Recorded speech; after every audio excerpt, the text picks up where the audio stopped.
치매머니를 노리는 검은 손입니다. 양소영 변호사님의 두 번째 수업입니다. 네, 박지은 변호사님 강의 잘 들으셨죠? 자, 이제 두 번째 얘기로 넘어가 보도록 하겠습니다. 여러분, 우리나라에 65세 이상 치매 환자가 얼마나 있는지 혹시 아실까요?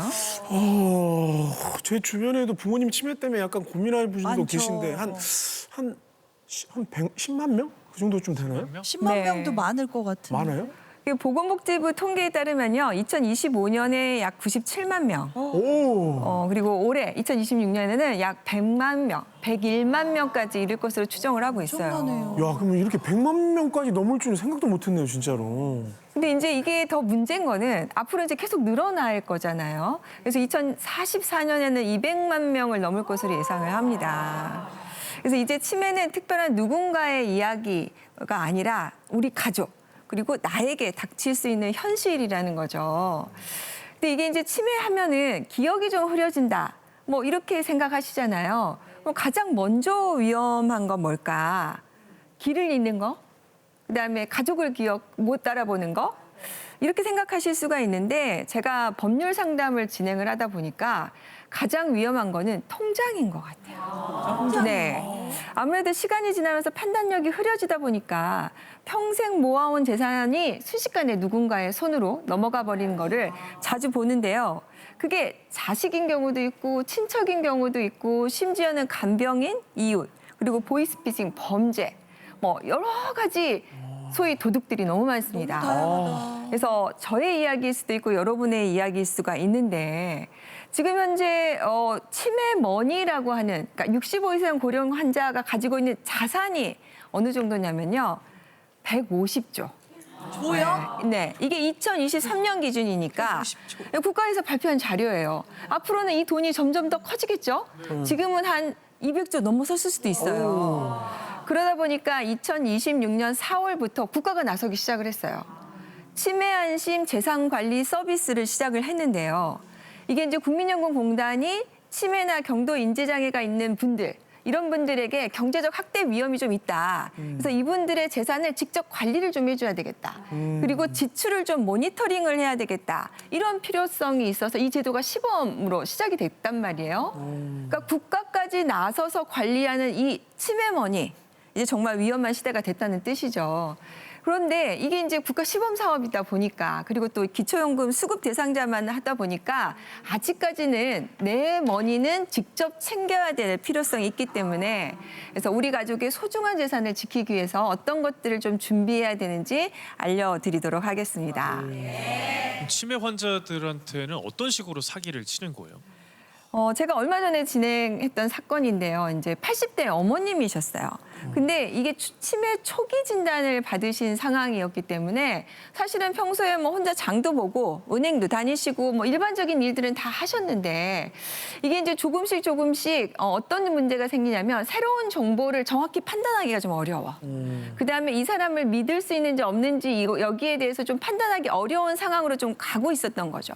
근데 이제 나이는 들어가는데 주머니에 있는 돈은 얼마 안 되잖아요. 그러다 보니까 이게 이제 늘 걱정이신데 그 상황에서 옆에 있는 지인이 요번에 투자를 해가지고 수익이 쏠쏠하다는 얘기를 들으신 거예요. 그래서 그 할머니 돈 좀 벌었대. 뭐 이런 그러니까요. 식으로. 그러니까 나도 질 수 없지 이런 생각이 들잖아요. 그래서 직접 이렇게 높은 수익을 보장하는 투자 사이트를 찾아다니다가 발견을 했어요. 그런데 이게 가짜 사이트였던 거죠. 근데 이제 어머님은 이걸 보다 보니까 수익 인증글이 많이 올라오니까 아, 이건 정말 맞구나. 다른 데는 사기를 치지만 여기는 아니구나 믿고 덜컥 4,500만 원을 보냈습니다. 큰 돈을 보내셨다. 근데 이 회사가 유령 회사였던 거예요. 네, 그리고 통장 주인도 실제 사용하는 사람과 다른 대포 통장이었던 거죠. 그러니까 겉으로는 평범한 업체처럼 등록이 돼 있지만 알고 보니까 사기 범죄 조직으로 돈이 흘러가는 통로였던 거예요. 알고 보니까 4,500만 원 입금되자마자 돈은 전부 다 현금으로 인출돼서 사라져버렸어요. 아니 그러면은 그 사기꾼은 사기 업체인가요? 거기는 잡혔어요? 대한민국이 어떤 나라입니까? 잡혔죠. 우리 정의로운 사회입니다. 그럼 돌려받았나? 그래서 잡고 법원도 판결을 했어요. 사기범이다. 투자 그리고 저번에 배상하라 이렇게 판결까지 했어요. 다행이다, 다행이다. 네, 뿌듯하시죠? 예, 예. 근데 진짜 중요한 건 뭐예요? 돈이죠. 돈을 찾아야 될 거 아니에요. 갚았으면 돈을 받아야지. 이 돈은 이미 사라지고 없는 겁니다. 뭐 어떡하겠어요? 아까 뭐 우리 박진 변호사님 얘기했지만 배째라. 뭐 이렇게 하면 털털 털어도 나올 수가 없는 거죠. 근데 이게 이제 치매 초기에 어르신 80대가 당했다는 것은 평생 모은 노후 자금이 사라졌다는 거죠. 누군가에게는 또 배우자 병원비일 수도 있고 자녀 결혼 자금일 수도 있는데 이 한 번의 잘못된 판단으로 평생의 삶이 흔들릴 수가 있는 겁니다. 아니 그 사람이 배째라 그러면 배 한번 째야겠네 진짜로. 배라도 째야지 뭐 어떻게 이걸 10십자로 네. 째든가 해야지 네, 이거 뭐 네, 어떻게 합니까? 평생을 이거를 일궈온 약점을 건데. 이용해서 그 정말 어렵게 힘들게 모은 돈을 가지고 이렇게 했다니까 너무 화가 나는데 이게 뭐 어떻게 처리 이거 무슨 뭐 어떻게 예방하는 방법이 네. 없을까 이런 거?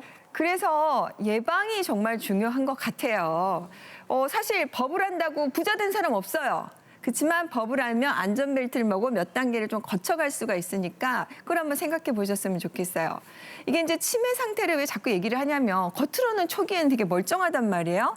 그런데 정말 새로운 정보를 판단하고 의심하고 위험을 감지한 능력이 조금씩 떨어지고 있으니까 이거 좀 이상한데 가족한테 한번 물어볼까? 뭐 이런 생각을 할 수 있는데 그걸 하지 못하니까 피해가 발생해 버릴 수가 있단 말이에요. 그래서 첫 번째 제가 말씀드린 예방책이 바로 가족하고 상의하는 습관을 만들어야 된다입니다. 아니 자녀나 배우자에게 조금이라도 이건 어떨까? 이거 100만 원 이상 송금할 때 물어만 봤다면 이 투자 괜찮겠어? 라고 물어만 봤다면 이걸 막을 수가 있지 않을까 하는 거죠. 그다음에 두 번째는 큰 돈. 100만 원도 사실 큰 돈이에요. 아까 500만 원 빌려달라고 막 그러시던데. 아니, 사실 저는 크게 네. 빌려드리는 거예요. 아니 4,500만 원이면 정말 큰 돈이잖아요. 이렇게 큰 돈을 요구하는 경우에는 일단 의심을 해봐야 돼요. 그리고 또 의심을 다른 가족에게 말하지 마세요. 이렇게 얘기하는 경우. 그건 의심이 돼야지. 네. 그리고 누군가 물어보면 그냥 생활비라고 하세요. 이 용도를 감추자는 거잖아요. 이럴 때는 의심을 해보셔야 됩니다. 그리고 마지막은요. 뭘 관리를 해야 되냐. 이제는 통장이 아니에요. 휴대전화입니다. 그치, 온라인으로 다. 네, 하니까. 요새는 다 휴대전화 하나로 해결하잖아요. 그래서 부모님이 자꾸 휴대전화에 뭐를 자꾸 쳐다보고 있으신지를 가족들은 잘 살펴봐야 돼요. 그래서 이상한 앱이 설치되어 있지 않은지. 그리고 은행의 이체 한도를 잘 보셔야 돼요. 그러니까 이체 한도가 너무 높으면 갑자기 이체가 가능하잖아요. 그래서 한도를 매월 얼마, 그다음에 하루에 얼마 이렇게 한도를 잘 정해 놓으시는 것이 굉장히 필요합니다. 그리고 부모님께 꼭 말씀드려줘야 돼요. 문자로 온 링크 누르면 안 된다. 이렇게 이 세 가지만 잘 점검해도 그래도 부모님들의 치매머니를 금융 사기로부터 예방할 수 있을 것 같아요. 건강 관리도 중요하겠지만 이런 하나하나 좀 세심하게 살펴보는 버릇을 들이는 게 중요할 것 같습니다. 네. 또 혹시 다른 사례가 있을까요? 또 하나는 우리 부모님들의 외로움을 좀 관리하셔야 돼요. 네, 정서적으로 의존을 해서 여러 가지 사항들이 많이 발생하는데요. 제가 정말 상담을 많이 해요. 치매 초기 80대 어르신이 이제 몸이 불편하잖아요. 자녀가 없어요. 그러면은 누구를 부르게 되냐면 간병인을 부르게 되고 주위에 도움 줄 사람을 챙기게 돼요. 근데 좀 여유가 있는 사람들이 와서 도와준다 그러면 고맙잖아요. 또 혼자 밥 먹는데 밥도 챙겨주고 병원도 함께 가주고 말동무도 해주다 보면은 점점 그 사람에게 의존할 수 있게 돼서 어떤 지경이 되냐면 자식보다 낫다. 내 남은 인생은 얘가 있으면 좋겠구나. 이렇게 마음을 열고 의지하게 되는 거죠. 제가 진짜로 그 6시 내 고향 청년회장 했을 때 시골 가면 자식들은 다 도시에 나가 있고 어르신 혼자 계시니까 정말 이렇게 제가 가면 친아들 뭐 이런 거 행동해 주니까 말동 뭐 이렇게 해주면 정말 좋아해 주시더라고요. 근데 믿고 의지할 수밖에 없을 것 같아요. 어떻게 보면. 네, 그래서 이제 집에 와서 도와주는 것까지만 의지를 하면 좋은데 이게 이제 친해지고 더 기간이 되다 보면 어디도 같이 가게 되냐. 은행도 한번 같이 가게 되고 그다음에 보험 청구해야 되잖아요. 치료비. 그러니까 보험도 의논을 하게 되고 하니까 은행 갈 때 비밀번호도 알게 되고 보험도 어떤 게 들는지 다 알게 되고 이렇게 되는 거예요. 그래서 처음에는 이제 생활비 정도 찾는 걸로 하게 되는데 나중에는 뭐 정기예금 만기가 됐어요. 교체해야 되잖아요. 그럼 이 규모를 알게 되니까 어느 순간부터 현금 인출이 빠져나가기 시작하고 어떤 경우에는 보험 수익자가 바뀌어 있고 네. 그리고 유언장이 작성이 돼 있고 부동산이 누군가의 증여가 돼 있고 심지어는 제가 보는 거 혼인신고가 되어 있고 여러분들 기사 보면 아시잖아요. 갑자기 혼인신고가 되어갖고 30억이 빠져나간 사건 다 들어보셨잖아요. 물론 대부분의 간병인 요양보호사들은 헌신적으로 정말 좋은 그렇습니다. 분들이에요. 그렇습니다. 근데 이제 당연하죠. 간혹 이런 분들이 예. 있다는 거죠. 그래서 이렇게 뭔가 정서적인 외로움을 악용해서 오는 사람들이 있다. 그래서 치매머니를 노린 사람은요. 처음부터 무섭게 다가오지 않아요. 나 사기꾼 이렇게 얼굴에 안 써져 있어요. 가장 따뜻한 미소와 따뜻한 말투로 다가온다는 거 유의하셔야 될 것 같습니다. 사실 저희도 뭐 간병인도 쓰고 정말 보호사 선생님들도 많이 계시지만 너무나 네. 헌신적이에요. 대부분이 그럼요. 너무 네. 감사한 마음이신데 이런 분들이 간혹 가다가 이런 사례들이 있으니까는 한 번은 의심해 봐라, 조심해야 된다 말씀드리는 겁니다. 근데 사실은 뭐 여러 가지 사례가 있지만 아까 가족들 사이에서도 치매머니를 조심해야 된다는 네. 게 가족은 어떤 이야기인가요? 이게 가장 큰 도둑이 또 자식일 수가 있어요. 네.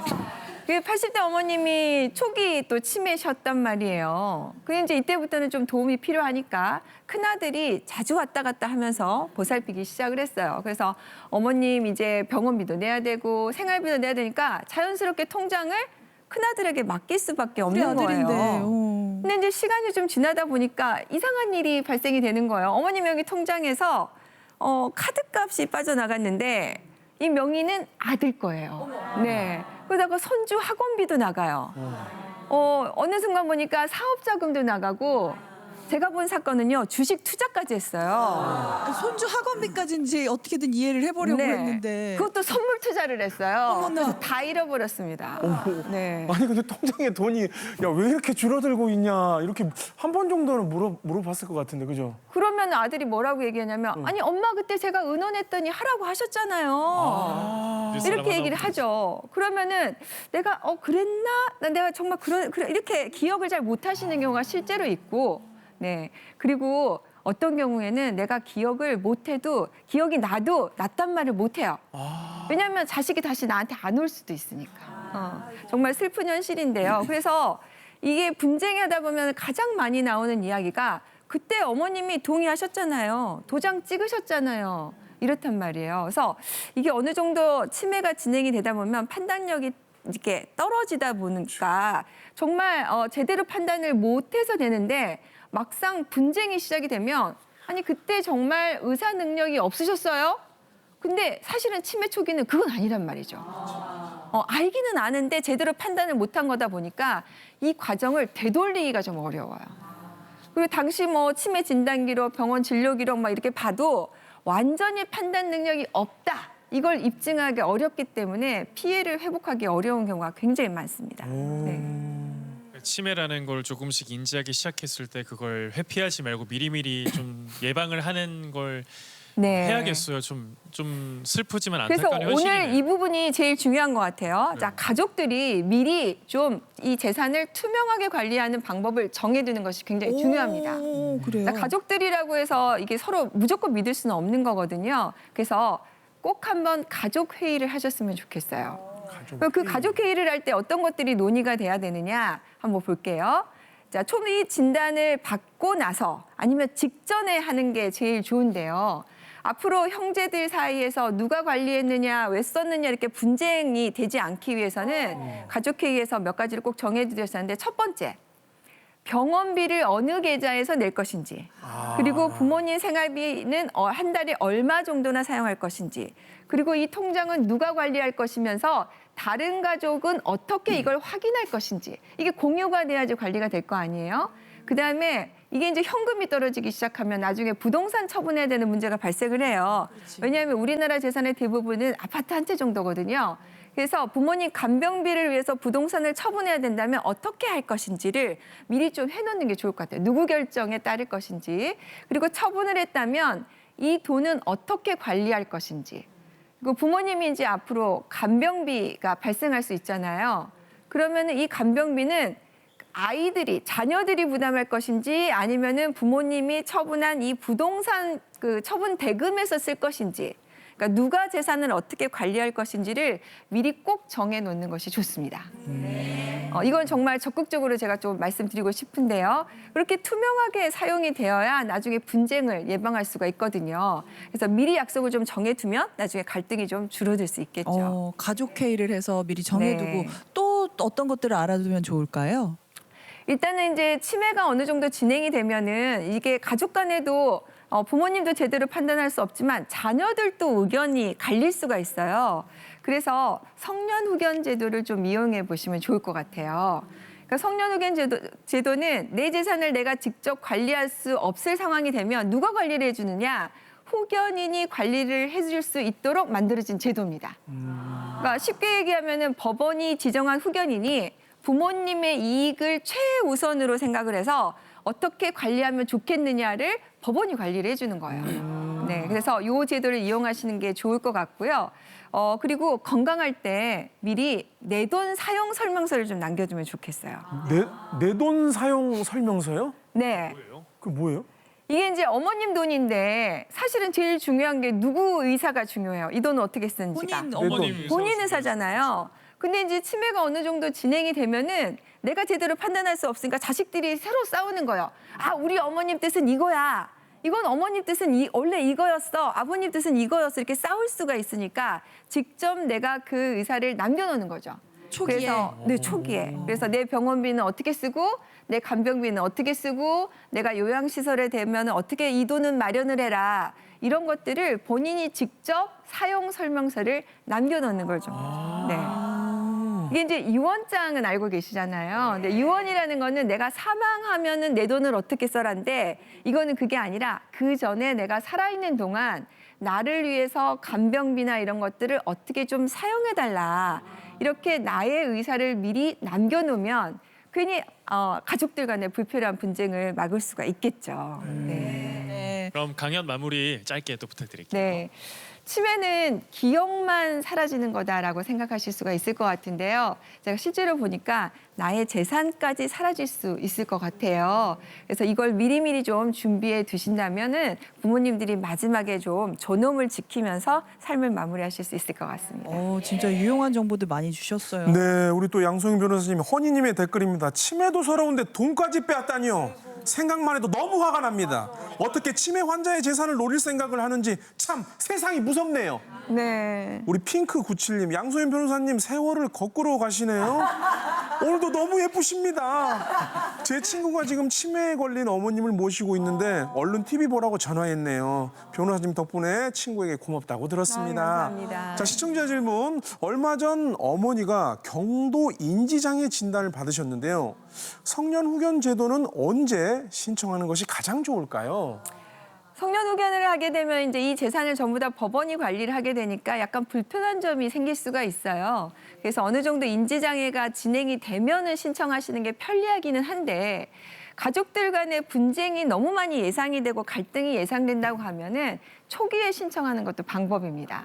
왜냐하면 그만큼 투명하게 관리가 될 수가 있으니까 누가 얼마를 빼갔다고 뭐 이거 가지고 분쟁이 생기지 않으니까요. 그래서 이거는 상황에 따라서 갈등이 많이 생길 것 같으면 서둘러서 아니면 갈등이 없을 것 같으면 좀 천천히 하셔도 된다. 이렇게 생각하시면 될 것 같습니다. 네, 알겠습니다. 치매머니를 노리는 검은 손이라는 주제로 오늘 두 번째 강연 잘 들어봤습니다. 고맙습니다. 네, 고맙습니다.